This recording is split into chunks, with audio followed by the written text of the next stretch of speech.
બધાઈને? હવે મને ખ્યાલ છે ત્યાં સુધી કે જેટલા શ્લોક છે આપણે આ કઈ કાવ્ય ભણ્યા આપણે? હા, બોલો બોલો. પ્રણમામી મુદા. મુદા શબ્દનો અર્થ શું થાય? પ્રસન્નતાપૂર્વક પ્રણામ કરું છું. કોને પ્રણામ કરે છે? દેવરાજ ઇન્દ્ર દેવી સરસ્વતીને. તો અહીંયા આપણે હવે સ્વાધ્યાય છે એનો પરિચય મેળવીએ. આમ તો ઘણા વિદ્યાર્થીઓને ખ્યાલ હશે અને લખી નાખ્યો હશે, અને ઘણાએ માત્ર શ્લોકનો અનુવાદ અને અઘરા શબ્દાર્થો જે છે એ પણ તમારે લખવાના છે. એનાથી શું તમને ખ્યાલ આવે કે ખરેખર આ શબ્દાર્થ ખાલી જગ્યાની અંદર પૂછાય અથવા શ્લોકનો અનુવાદ પૂછાય તો પણ ત્યારે એ અઘરો શબ્દ છે તમને યાદ આવી જાય. ઘણીવાર એના લીધે આખો અનુવાદ અટકતો હોય, આવડતો હોય પણ એ શબ્દનો અર્થ ન આવડે તો આખો અનુવાદ છે એ તમને ન આવડે. તો એ ખાસ યાદ રાખજો, જે અઘરા શબ્દાર્થ છે એ તમારે તમારી બુકની અંદર અનુવાદ સાથે લખવાના છે. હવે આપણે સ્વાધ્યાયનો પરિચયની અંદર આ તમને 5 ખાલી જગ્યા આપેલી છે. તો 12મા ધોરણની અંદર તમને 20 માર્કમાં ખાલી જગ્યા તમને માત્ર બધા જે ચેપ્ટર છે એની પછી જે ખાલી જગ્યા આપેલું એમાંથી જ પૂછાય એવું નથી. ચેપ્ટરમાં ગમે ત્યાંથી ખાલી જગ્યા સ્વરૂપે તમને પ્રશ્ન પૂછી શકે છે. તો 20 માર્કમાં એવી રીતના પૂછાય છે તમારા સમગ્ર અભ્યાસક્રમમાંથી. એટલે ખાસ યાદ રાખવાનું, બધું કરશો એટલે અનુવાદ જે છે એ વ્યવસ્થિત શબ્દાર્થ અઘરા શબ્દાર્થની સાથે કરશો તો તમને ખાલી જગ્યા છે અઘરી લાગશે નહીં. તો પહેલું આની અંદર છે કે દેવરાજ પ્રણુતા કા. તો કોણ છે દેવરાજ પ્રણુતા? તો દેવી શારદા. શારદા એટલે સરસ્વતી. ત્યાર પછી છે સરસ્વતી ઇતિ ઉપાસ ઇતિ.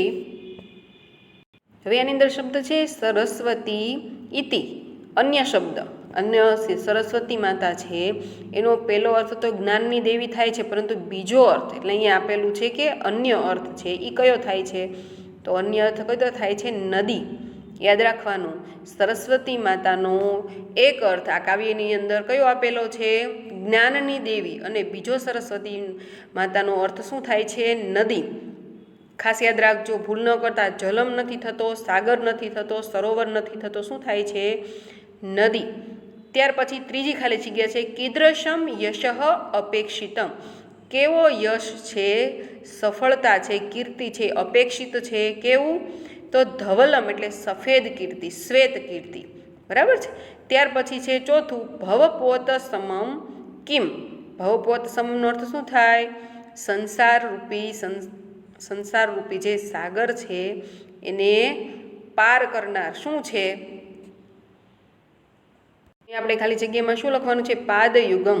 એટલે સરસ્વતી માતાના ચરણો જે છે એ ચરણોનું વંદન કરીએ, આપણે ચરણોની પૂજા કરીએ અને સરસ્વતી માતાનું જે જ્ઞાન છે એનો સારી દિશામાં આપણે ઉપયોગ કરીએ તો સરસ્વતી માતાના ચરણો જે છે એ જ ખરેખર આપણને સંસારરૂપી સાગરને પાર ઉતારનાર નાવ તરીકે છે. એટલે શું લખવાનું અહીંયા? પાદયુગમનો અર્થ થાય છે સરસ્વતી માતાના ચરણો. ત્યાર પછી 5મી ખાલી જગ્યા છે કે ભવતુષ્ટિ પ્રદા કા દેવી પ્રોક્તા. ભવતુષ્ટિ પ્રદાનો અર્થ તુષ્ટિ એટલે સંતોષ. સંસારરૂપી સાગર જે છે એમાં સંતોષ પ્રદાન કરનાર કયા દેવી છે? તો શું લખવાનું એની અંદર પણ આવશે શારદા દેવી. હવે ત્યાર પછી પ્રશ્નો તમને પૂછેલા છે કે કુંભકર્ણ કિમ પ્રાપ્તુમ અયતત. તો તમારે શ્લોકની અંદર તમારે જે છે પ્રશ્નનો જવાબ આપેલો જ છે, જોઈએ આપણે. તો અહીંયા છે કુંભકર્ણ કિમ પ્રાપ્તુમ અયતત. તો જવાબ તમારે શ્લોકની અંદર જ છે કે કુંભકર્ણ દૈત્ય દેવરાજસ્ય ઇન્દ્રસ્ય ઇન્દ્રાસનમ પ્રાપ્તુમ અયતત. દેવરાજ ઇન્દ્રનું ઇન્દ્રાસન છે એ પ્રાપ્ત કરવા માગે છે, અયતત. ત્યાર પછી કુંભકર્ણેન ઇન્દ્રાસનસ્ય સ્થાને કિમ યાચિતું. કુંભકર્ણ છે ઇન્દ્રાસનની સ્થાને શું માગી લે છે? તો શું માગે છે? તો અહીંયા કિમની બદલે તમારે લખવાનું છે નિંદ્રાસનમ. ત્યાર પછી ત્રીજો પ્રશ્ન છે કે કા દેવી વરદા સુખદા પ્રોક્તા. કયા દેવી છે એ વરદા સુખદા પ્રોક્તા? શું લખવાનું છે ત્યાં? આ પ્રશ્ન છે ગઈ વખતે એક્ઝામમાં પૂછાયેલો છે. કા દેવી વરદા સુખદા પ્રોક્તા. તો શું આવશે ત્યાં? જગદીશ્વરી. યાદ રાખવાનું કે કયા દેવી વરદાન આપનારા છે, સુખ આપનારા છે? તો કયા દેવી? જગદીશ્વરી. યાદ રાખવાનું. શું લખવાનું? જગદીશ્વરી દેવી. ત્યાર પછી પ્રશ્ન 4 છે કે કવિ કીદૃશમ યશઃ યાચતે. કેવો યશ યાની પ્રાર્થના કરે છે, માગે છે? તો કવિ વિમલમ ધવલમ, વિમલમ ધવલમ યશ યાચતે. ત્યાર પછી 5મો પ્રશ્ન છે, ભવ ઇત્યસ્ય કિમર્થમ દ્વયમ પ્રોક્તમ. ભવ શબ્દ, ભવ શબ્દ બે અર્થમાં પ્રયોજાયેલો છે. કયા કયા? તો જવાબ લખવાનો છે તમારે કે દેવી શારદા ભવભૂતિ કરે, અર્થાત સંસારે સમૃદ્ધિ પ્રદા અસ્તિ. ભવભૂતિ કરે. અને બીજો શબ્દ કયો છે? ભવ તુષ્ટિ પ્રદે. બે શબ્દ માટે પ્રયોજાયેલો છે ભવ શબ્દ. અહીંયા પેલો શબ્દ કયો? ભવભૂતિ કરે. અને બીજો ભવભૂતિ કરેનો અર્થ શું થાય છે? સંસારની અંદર સમૃદ્ધિ પ્રદાન કરનારા, ભવભૂતિ કરે. અને બીજો શબ્દ છે ભવતુષ્ટિ પ્રદે. એટલે બે અર્થ માટે પ્રયોજાયેલો છે ભવ શબ્દ. ભવભૂતિ કરે એટલે સંસારરૂપી જે સાગર છે એમાં સમૃદ્ધિ પ્રદાન કરનારા, અને ભવતુષ્ટિ પદે એટલે એમાં સંતોષ પ્રદાન કરનારના. એટલે બે શબ્દ છે, એનો જવાબ અહીંયા લખવાનો છે કે ભવ શબ્દ ભવભૂતિ કરે ચ ભવતુષ્ટિ પ્રદે પ્રોક્તમ. ત્યાર પછી સંદર્ભ સમજાવો લખેલું છે, તામ દેવરાજ પ્રણુતામ સ્મરામી. હવે તો પહેલાં તમારે આ જે લીટી છે એનો અનુવાદ લખવાનો કે તામ દેવરાજ પ્રણુતામ સ્મરામી, એટલે દેવરાજ ઇન્દ્ર વડે જેમને પ્રણામ કરવામાં આવ્યા છે તેવા દેવી સરસ્વતીને સ્મરણ કરું છું. ત્યાર પછી આ પંક્તિ જે શેમાંથી લેવામાં આવેલી છે? તો શું લખવાનું કે આ પંક્તિ ભગવતી પ્રસાદ દેવશંકર પંડ્યાએ રચેલું જે પ્રણમામી મુદા નામનું સંસ્કૃત પદ્ય છે એમાંથી લેવામાં આવેલી છે. અને તમે જુઓ કે આ પદ્યની અંદર ખરેખર સરસ્વતી માતાની ભાવપૂર્ણ સ્તુતિ કરવામાં આવી છે. જ્યારે સ્ટોરી લખવાની આખી શરૂઆતમાં કે રાવણનો ભાઈ કુંભકર્ણ એ ખૂબ જ તપશ્ચર્યા કરે છે, અને તપશ્ચર્યા કર્યા પછી એ ખરેખર સ્વર્ગલોકની સત્તા મેળવવા માટે થઈને એ ઇન્દ્રાસન માંગવા માટે બ્રહ્મદેવનું જેણે તપ કર્યું છે તો બ્રહ્માજીને પ્રસન્ન કરી અને ઇન્દ્રાસન માગવા માટે તત્પર થાય છે. ત્યારે ઇન્દ્રદેવ છે એ માતા દેવી સરસ્વતી જે છે એની સ્તુતિ કરે છે, અને માતા સરસ્વતીને કહે છે કે કુંભકર્ણ છે ઇન્દ્રને ઇન્દ્રાસનને બદલે નિંદ્રાસન બોલે એના માટે તમે એની જીહવા જે છે એના ઉપર બેસો, અને જીહવા જે છે એને થોડી વક્ર કરી અને નિંદ્રાસન બોલે એ રીતનું છે એ કંઈક કરો. એના માટે થઈને એ સરસ્વતી માતાને બધી પ્રાર્થના કરે છે. અને બાકી તો તમને ખ્યાલ જ છે કે કુંભકર્ણ છે ઇન્દ્રાસન લઈ લે તો શું શું થશે એ બધું તમારે લખવાનું. અને ત્યાર પછી અહીંયા જે સ્તુતિ કરેલી છે એ પ્રમાણે તમારે આગળ શ્લોક વખતે કહેલું જ છે તમને, એ પ્રમાણે તમારે લખવાનું છે. ત્યાર પછી છે મયી ધ્યેય યશો ધવલમ વિમલમ. હે દેવી માતા સરસ્વતી, તમને કેવા યશની પ્રાપ્તિ કરાવો? નિર્મળ એટલે સ્વચ્છ અથવા પવિત્ર શ્વેત યશને ધારણ કરાવો. તો શરૂઆતનું પેરેગ્રાફ છે હમણાં કીધું એમ જ લખવાનું છે. ત્યાર પછી સફેદ કીર્તિ અને કાળી કીર્તિ બેમાં શું ફેર હોય છે એ બધું તમારે વ્યવસ્થિત લખવાનું છે, તો તમને આવડે જ છે. ત્યાર પછી છે પ્રશ્ન નંબર 4, માતૃભાષા કુંભકર્ણ કોણ હતો? એ તો બધાને ખ્યાલ છે, રાવણનો ભાઈ હતો. પછી ત્યાર પછી કવિ કોને નૌકા સાથે સરખાવે છે? તો કોને નૌકા સાથે સરખાવે છે? તો એની અંદર તમારે લખવાનું છે કે કવિ દેવી સરસ્વતીના જે ચરણ યુગલ છે તેને સંસારરૂપી સાગરને તરવા માટેની નૌકા સાથે સરખાવે છે. યાદ રાખજો, કોને નૌકા સાથે સરખાવે છે? તો માતા દેવી સરસ્વતી છે એમના ચરણ યુગલને નૌકા સાથે સરખાવે છે. ત્યાર પછી શારદા દેવી કેવી માળા ધારણ કરે છે? તો કેવી ધારણ કરે છે? સફેદ સ્ફટિકના મૂલ્યવાન મણકાઓની, સફેદ સ્ફટિકના મૂલ્યવાન મણકાઓની માળા છે એ ધારણ કરે છે. ત્યાર પછી પ્રશ્ન છે કે દેવરાજ ઇન્દ્ર શારદાને શા માટે વંદન કરે છે? તો શા માટે વંદન કરે છે દેવરાજ ઇન્દ્ર? કે તેમને સુખ ઉપભોગની સાધન સામગ્રીથી સંપન્ન છે. કોણ છે? દેવરાજ ઇન્દ્ર. પરંતુ તેમને હવે કાંઈ પણ પ્રાપ્ત કરવાની અભિલાષા શેષ નથી, કારણ કે એમની પાસે બધું જ છે. તેમ છતાં તેઓ જ્ઞાન પ્રાપ્તિ માટે માતા શારદાની અભિલાષા કરે છે, કારણ કે તેઓ માતા સરસ્વતીના મહત્ત્વને ખૂબ સારી રીતે સમજે છે. તેથી ઇન્દ્રદેવ શારદાને વંદન કરે છે. ઇન્દ્રદેવ છે એ માતા સરસ્વતી દેવીને શા માટે વંદન કરે છે? તો એમની પાસે સુખ ઉપભોગ છે એ બધું જ છે, પરંતુ માત્ર જ્ઞાનની પ્રાપ્તિ માટે થઈને એ માતા દેવી સરસ્વતીની વંદના કરે છે. ત્યાર પછી તમને સાર સરસ્વતી એવો શબ્દ વિવરણાત્મક નોંધ કરીને આપેલું છે. તેની અંદર ખાસ સાર સરસ્વતીની અંદર સરસ્વતી માતાના જે 2 અર્થ થાય છે એ તમારે લખવાના છે. પેલું સરસ્વતી એટલે વાણીની દેવી, વિદ્યાની દેવી. બીજો સરસ્વતી છે એનો અર્થ થાય છે જળના પ્રવાહરૂપ નદી. એ કઈ રીતના છે એ બંને તમારે લખવાનું છે. ત્યાર પછી બીજી નોંધ છે નિંદ્રાસનમ યાચયતે, એ તો તમારી બુકની અંદર આપેલું જ છે. ત્યાર પછી ભવપોત સમમ એટલે કે સંસારરૂપી સાગરને પાર ઉતારનાર નૌકા સમાન, એ પણ તમને સમજાવેલું જ છે. ત્યાર પછી સમીક્ષાત્મક નોંધ, ઇન્દ્રાસન અને નિંદ્રાસન બંને વચ્ચે શું તફાવત છે, શું હોય છે. શરૂઆતમાં તમારે પાઠ શેમાંથી લેવામાં આવેલો છે એ બધું લખવાનું. ત્યાર પછી શારદા વંદના એટલે કે સરસ્વતી માતાની સ્તુતિ શા માટે કરે છે અને એ બધું તમારે નોંધની અંદર લખવાનું છે. હવે આપણે આની પછીનો જે પાઠ છે એ જોઈએ. જો સંસ્કૃત સાહિત્યનો ઇતિહાસ, એની અંદર સૌપ્રથમ આપણે અભ્યાસ 4 પાઠ ભણાવવાનો હતો, પણ આગલા લેક્ચરમાં પાઠ ભણાવશું. હવે સંસ્કૃત સાહિત્યના ઇતિહાસની અંદર એક ટોપિક બાકી છે, આપણે લઈ લઈએ કે અભ્યાસ 4ની અંદર ગૃહ્ય સૂત્રનો સામાન્ય પરિચય, એનો અભ્યાસ છે આપણે થઈ ગયો છે. ત્યાર પછી રામાયણનો પરિચય, આ બધું તમને 4 માર્કમાં ટૂંક નોંધમાં પૂછાય છે. ત્યાર પછી છે રામાયણનું સંક્ષિપ્ત કથા વસ્તુ, એ પણ આપણે જોઈ લીધું. ત્યાર પછી મહાભારતનો પરિચય, એ પણ થઈ ટૂંક નોંધ સ્વરૂપે 4 માર્કમાં પૂછાય છે, એ પણ થઈ ગયું. હવે છે મહાકવિ કાલિદાસ, મહાકાવ્યકાર કાલિદાસ, જેમને ખરેખર કવિ કુલ ગુરુ કાલિદાસ તરીકે ઓળખવામાં આવે છે. અને ઘણા એવું પણ કહે છે કે એઓ ભોજ રાજાના દરબારની અંદર નવરત્નોમાંના એક હતા.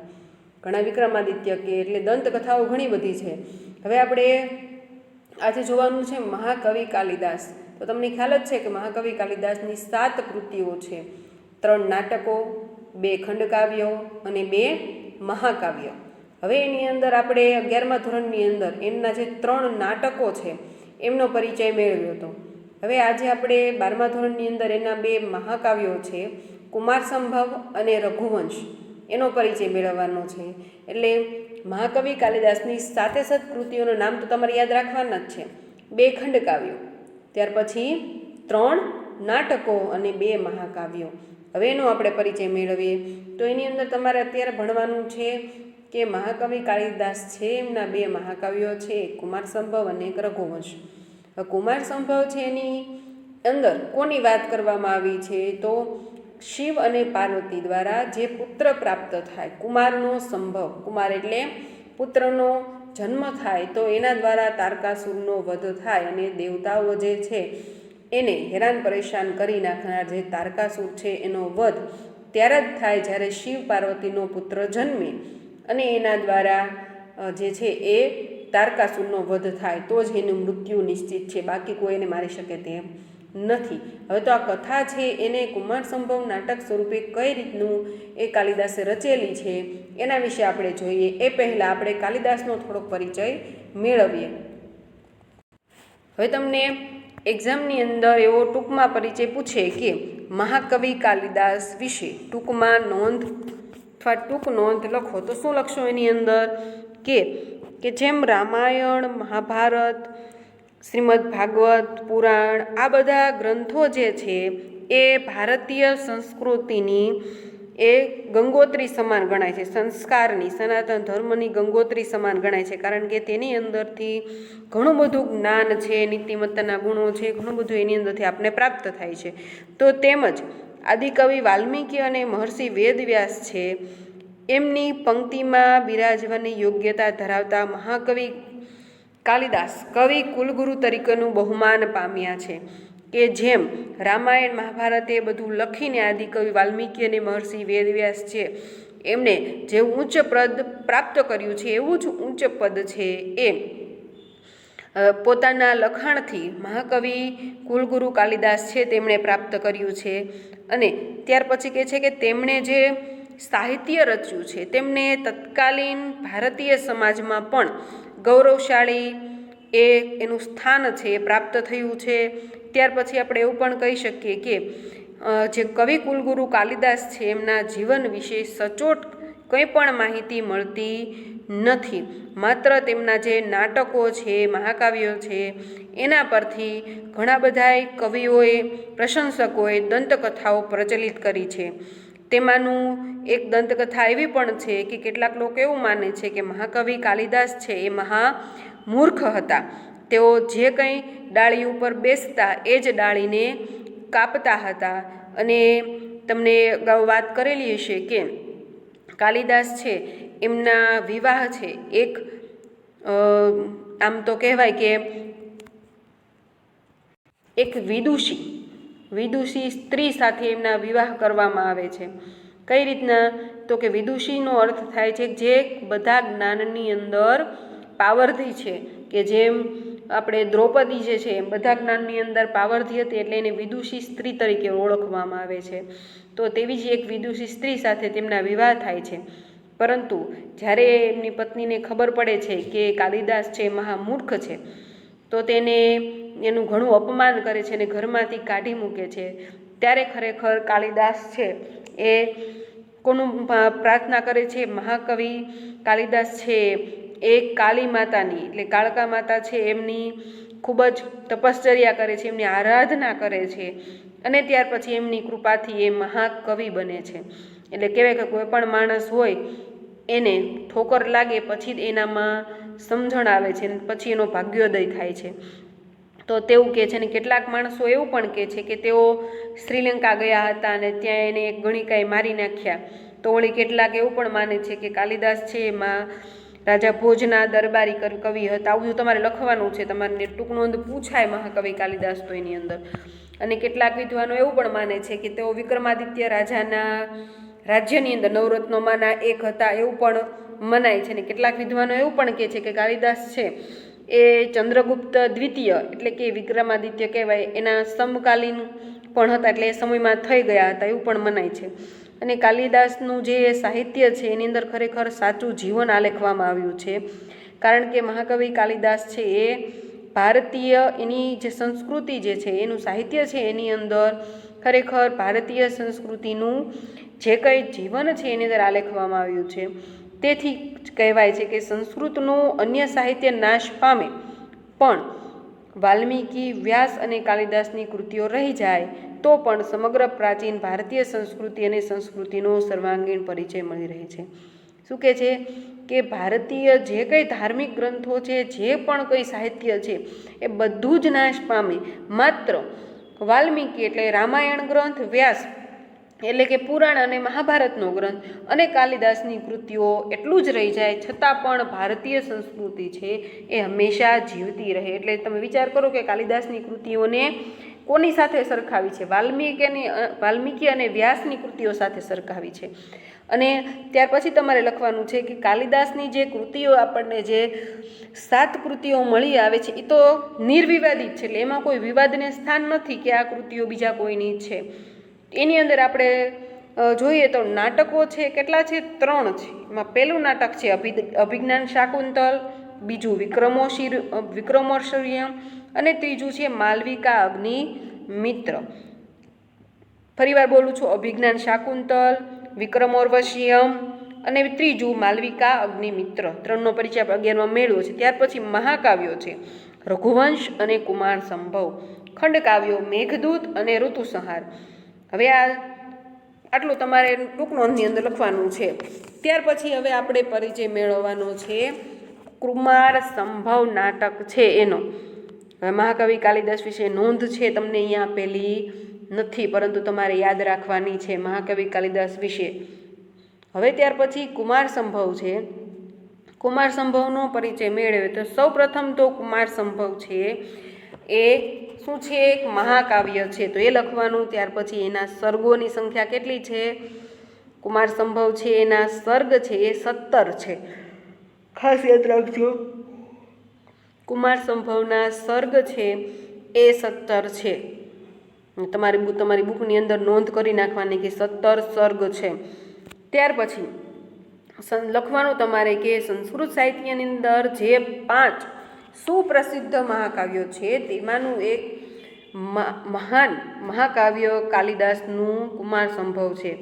હવે તમારે પછી નોંધ તમારી શરૂ કરવાની કે મહાકવિ કાલિદાસ છે એમનું કુમાર સંભવ નાટકની અંદર પહેલાં તો કયા કયા પાત્રો આવે છે. કયા પાત્રો આવે તો શિવ પાર્વતી, પછી તેનો પુત્ર એ કાર્તિકેયનો જન્મ કઈ રીતના થાય છે બધું જ તમારે આની અંદર તમને જેટલું યાદ રહે કથા એવી રીતના લખવાનું છે. કે હવે 17 સર્ગ છે તો પ્રથમ સર્ગ છે એની અંદર હિમાલય પર્વતનું સરસ મજાનું વર્ણન કરવામાં આવ્યું છે, કાલિદાસે કરેલું છે.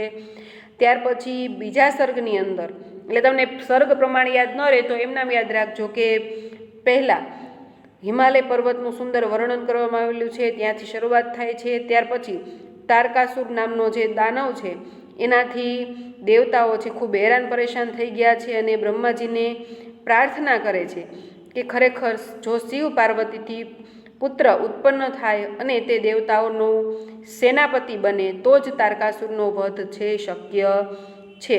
પરંતુ શિવ છે, ભગવાન શંકર છે, હિમાલયની અંદર એકાંતમાં કોઈ પ્રદેશમાં સમાધિ અવસ્થામાં છે અને પાર્વતી છે એ દરરોજ શિવની પૂજા કરવા જાય છે. એ સમાચાર છે એ ઇન્દ્રદેવ કોને આપે છે?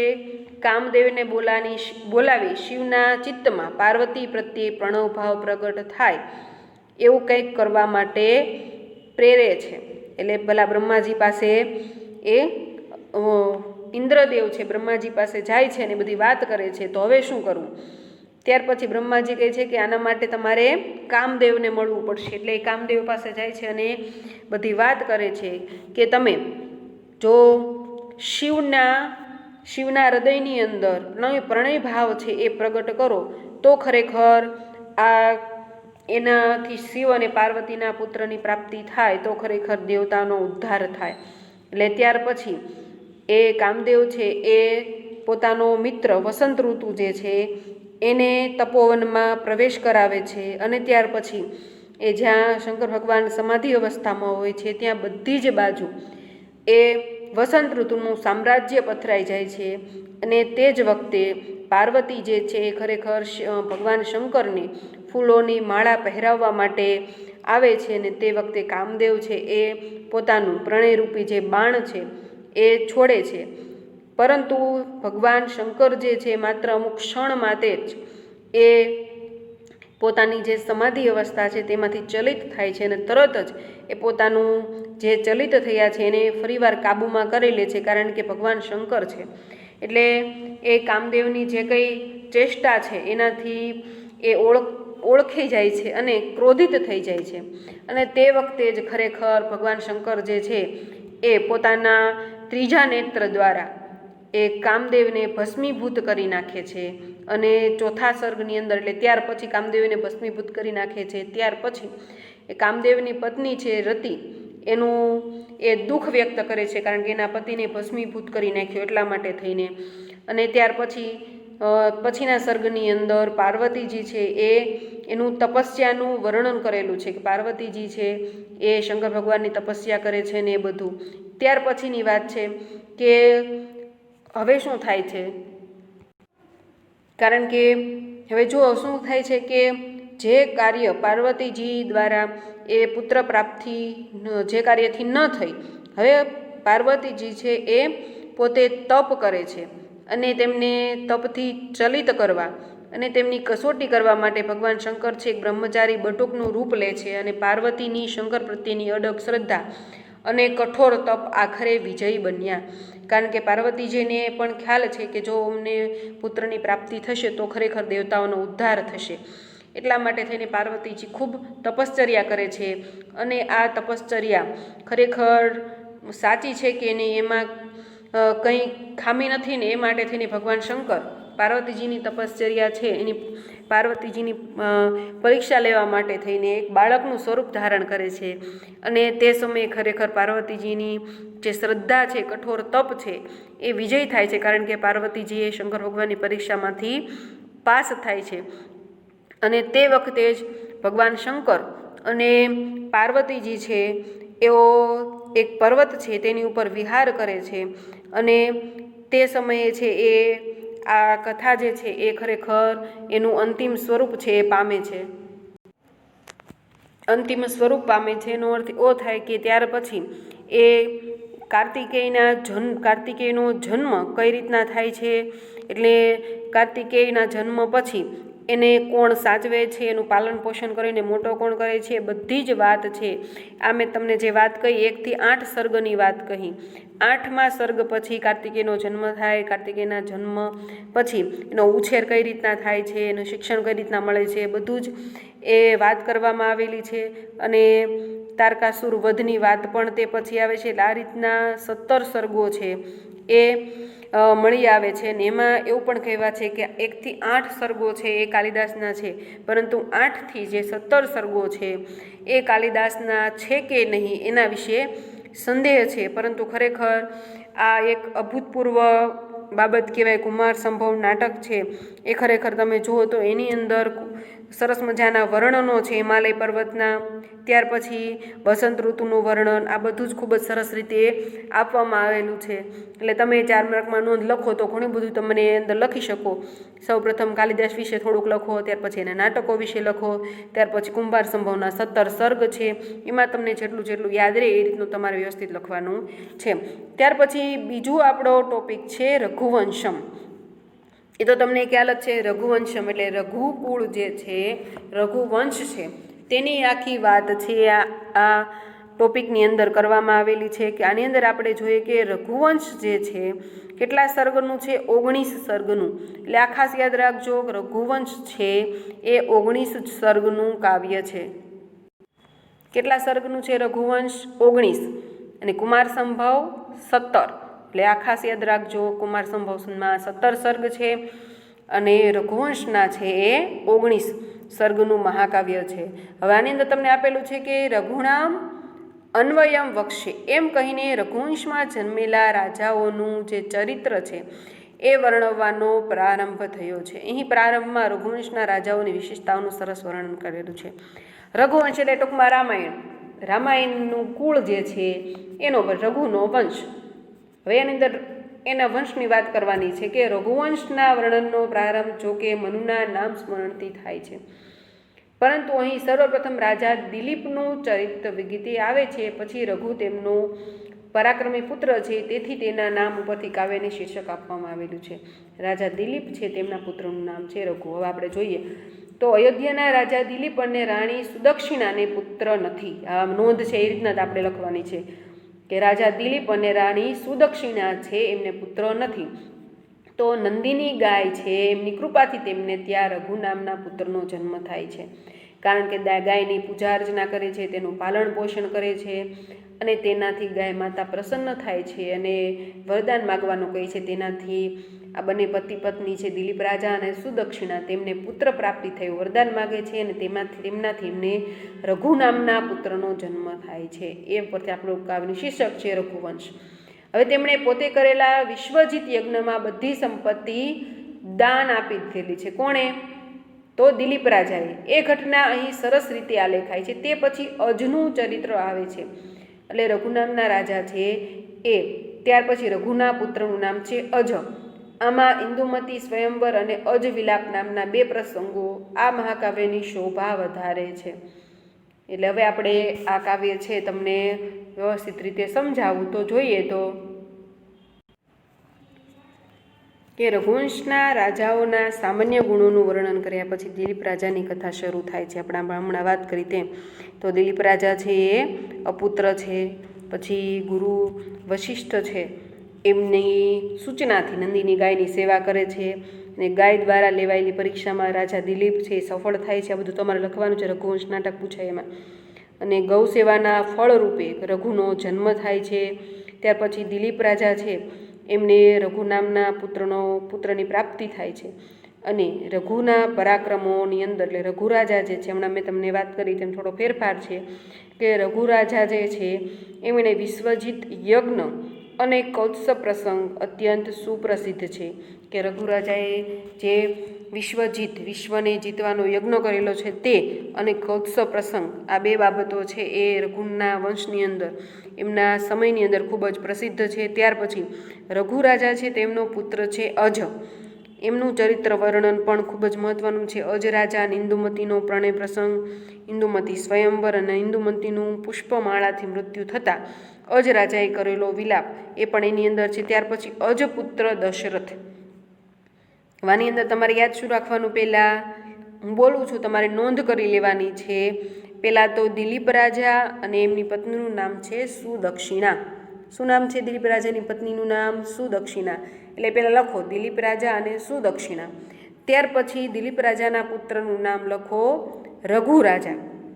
રઘુ રાજાની પત્નીનું નામ અહીં આપેલું નથી, આપણે શોધી લઈશું. ત્યાર પછી રઘુના પુત્રનું નામ છે અજ. અજ અને અજની પત્નીનું નામ છે ઇન્દુમતી. નીચે નીચે લખવાનું ડેશ એરો કરીને. ત્યાર પછી અજપુત્ર, અજ રાજાના પુત્રનું નામ છે દશરથ અને તેની 3 પત્નીઓ, તમને ખ્યાલ જ છે. ત્યાર પછી દશરથના પુત્રો છે 4. એમાં આપણે રામનો પુત્ર છે, કોણ લખવાનું? રામના પુત્રનું નામ છે લવ અને કુશ. એ રીતના તમારે લખવાનું છે. હવે ત્યાર પછી જે પ્રસંગો આવતા જાય કે ચાલો અહીંયા આપણે છે કે અજની વાત કરીએ, રઘુના વાત કરી કે વિશ્વજીત યજ્ઞ કરેલો છે અને એ રીતે સુપ્રસિદ્ધ થયેલા છે. ત્યાર પછી રઘુરાજાનો પુત્ર છે અજના સમયની અંદર અજની પત્ની છે ઇન્દુમતી, તો એમનો પ્રણય, પછી સ્વયંવર, પછી એમનું મૃત્યુ કઈ રીતના થાય છે એ બધું આપેલું છે. ત્યાર પછી અજ રાજાના જે પરાક્રમી પુત્ર છે દશરથ રાજા, તો એની અંદર મૃગચર્યા, એટલે જે મૃગચર્યા માટે જાય છે, શિકાર માટે જાય છે. પછી શ્રવણના માતા પિતાનું કઈ રીતના મૃત્યુ, શ્રવણના માતા પિતા જે છે એનું કઈ રીતના મૃત્યુ થાય છે, કારણ કે શ્રવણને શબ્દવેધી બાણ લાગે છે એટલા માટે થઈને એ બધી વાત કરી છે. ત્યાર પછી દશરથ રાજાનો પુત્ર છે રામ, તો રામની જે કંઈ પ્રસિદ્ધિ છે, એનું જે કંઈ તેજ છે એ રાજ્યાભિષેકની તૈયારી, પછી રામ લક્ષ્મણ અને સીતાજીનું વનમાં આગમન, ત્યાર પછી સીતાનું હરણ, એટલે ટૂંકમાં એ બધી વાત છે તમારે લખવાની છે. ત્યાર પછી જે રામ છે એના પુત્ર છે લવ અને કુશ, તો એ વિશેની વાત લખવાની. એટલે આ બધી વાત છે એ ખરેખર શેમાં આવશે? રઘુનો વંશ. તેમાં કઈ લખશો ફરીવાર જોઈ લઈએ. રઘુવંશની અંદર પહેલાં તો દિલીપ રાજા અને સુદક્ષિણા. ત્યાર પછી દિલીપ રાજાના પુત્રનું નામ છે રઘુ, આ બધું નોંધ કરવાની છે તમારે. અને રઘુના પુત્રનું નામ છે અજના પુત્રનું નામ છે શું છે? અજના પુત્રનું નામ દશરથ, દશરથના પુત્રનું રામ અને રામના પુત્રનું નામ લવકુશ. એ રીતના આખું તમારે કોઠો બનાવી નાખવાનો એટલે તમને યાદ રહી જાય. બાકી પછી નોંધ તો તમારા પુસ્તકની અંદર છે જ કે દશરથ રાજાનું આવે એટલે તે ખૂબ છે શક્તિશાળી હતા, અને એ બધી તમને જે યાદ હોય તમારે લખવાનું, કારણ કે તમને ખ્યાલ જ છે રામાયણ આપણે આખું ટોપિક છે એ ભણાવેલો જ છે, બરાબર છે. એટલે આ બધું તમારે રઘુવંશની અંદર ખરેખર લખવાનું છે. ત્યાર પછી છેલ્લે કદાચ તમને એવું થાય કે છેલ્લે શું લખવું, તો છેલ્લે લખવાનું આવે છે કે રામકથા પછી, એટલે રામનું આખું ચિત્રણ પૂરું થાય પછી કુશનું ચરિત્ર પણ વિગતે નિરૂપાયું છે રઘુવંશ નાટકની અંદર. અંતિમ સર્ગમાં રઘુવંશના અંતિમ વિલાસી રાજા અગ્નિવર્ણનું વર્ણન છે લખવાનું, કે કુશનું ચરિત્ર વર્ણવાયું છે. અને છેલ્લે રઘુવંશનો જે 19મો સર્ગ છે તેની અંદર ખરેખર રઘુકુળના જે અંતિમ રાજા થઈ ગયા અગ્નિવર્ણ, એટલે આપણા રઘુવંશની અંદર છે કે એનું વિલાસી ચિત્ર. વિલાસી એટલે કે ખરેખર માત્ર ભોગ વિલાસમાં માનતા હોય તેવા અગ્નિવર્ણ છે એનો ઉલ્લેખ થયેલો છે. હવે આ મહાકાવ્ય છે એનું વિષયવસ્તુ, ભાષા શૈલી, લાલિત્ય ખૂબ જ રોચક છે, એટલે બધાને ગમી જાય તેવા છે, અને વાચકનું મન તેમાં મગ્ન થઈ જાય તેવા છે. કારણ કે રામાયણના પ્રસંગ કોઈ પણ હોય બધાને ખૂબ આકર્ષે અને વાંચવા સાંભળવા ખૂબ જ ગમે. આ માટે જ કહેવાય છે કહ ઇહ રઘુકારે ન રમતે. એનો અર્થ શું થાય કે રઘુકારમાં અર્થાત કાલિદાસની રઘુવંશ કૃતિમાં કોણ એવું છે કે જેનું મન રમતું ન હોય, એટલે જેને આનંદ ન આવતો હોય ખરેખર રઘુવંશની કૃતિમાં. કારણ કે રામાયણ પુસ્તક જ આખું એવું છે કે મર્યાદાઓ અને બધી વાતો એની અંદર કરવામાં આવેલી છે. તો ખરેખર સમગ્ર સંસ્કૃત સાહિત્યમાં કાલિદાસના જે 2 મહાકાવ્યો છે એ ખૂબ જ શ્રેષ્ઠ મનાય છે. એટલે આ રીતે આપણે કુમારસંભવ અને રઘુવંશ આ 2 નાટકો છે એ પૂર્ણ કરીએ છીએ. અને આ રીતે રઘુવંશ અને કુમાર સંભવ બે નાટક છે, નાટક નહીં સોરી મહાકાવ્ય છે એ પૂર્ણ કરીએ છીએ. અને વ્યવસ્થિત સારા અક્ષરે તમે તમારી બુકની અંદર સારી રીતે લખજો, કારણ કે આમાં છે થોડું ટૂંકમાં આપેલું છે, એટલે એ રીતે નહીં, એનું તમારે એ ધ્યાનમાં તો લેવાનું પણ લખવાનું તમારી રીતે. એટલે વ્યવસ્થિત જે સમજ્યા હોય એ પ્રમાણે વ્યવસ્થિત લખજો. તમને જ્યારે વાંચો ત્યારે તમને સમજાય જાય નહીં આ રીતે લખવાનું છે. એટલે ખાસ યાદ રાખજો, બેમાંથી કોઈ પણ એક નાટક પૂછાય તો પહેલાં કાલિદાસનો પરિચય, તેની કુલ જેટલી કૃતિઓ છે 7 એનો પરિચય, ને ત્યાર પછી જે કંઈ પૂછવું હોય કાલિદાસ વિશે એ તમારે લખવાનું રહેશે. એટલે 4 માર્કમાં તમારે ઘણું બધું એક પેજ જેટલું છે લખાણ થઈ જાય. એટલે વ્યવસ્થિત લખવાનું ને રઘુવંશમાં ખાસ જે કુળનો પરિચય છે એ ખાસ તમારે યાદ રાખવાનો રહેશે. હવે આ લેક્ચર આ રીતે પૂર્ણ કરે છે, અને આવતા લેક્ચરની અંદર આપણે આ આગળનો પાઠ છે તે ભણીશું.